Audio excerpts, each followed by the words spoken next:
Hey guys, welcome back to another Leetcode video. Today we're going to be looking at Leetcode 485, max consecutive ones. We're told that we're given a binary array nums, and we need to return the maximum number of consecutive ones in the array.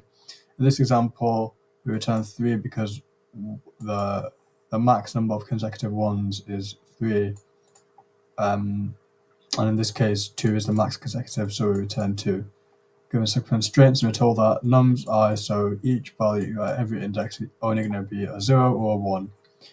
Fantastic. So we can implement this in a linear fashion by simply setting only 2 variables. So let's set a temp variable, which will store the maximum number of consecutive ones we've found so far, and our result, which is going to be the max, so the real maximum.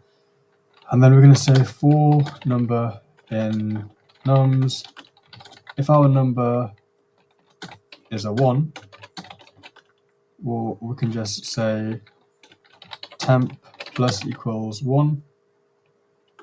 If our number isn't a 1, well then we will set our result equal to the maximum of temp or result, and then we'll set temp equal to 0, so we will reset temp. But there is an edge case here, is because we're only setting our result if we come across a 0. But imagine we have a number at the end of our list, so the consecutive list here. Well, after we've finished, there's still going to be 3 in our temp, but that won't be that won't change. Basically, we won't call this line number 10. So we need to call this line again in case there is anything left in our temp list and we've reached the end of the list without coming across a 0.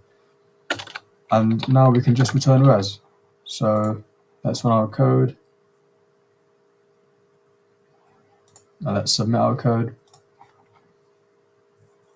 We pass all 44 test cases. So in terms of time complexity, it's going to be O of n time complexity. It's just a linear pass. And space complexity is going to be constant, so it's going to be O of 1 space complexity. So I hope you guys enjoyed this very easy Leetcode question and solution, and I'll catch you in the next one.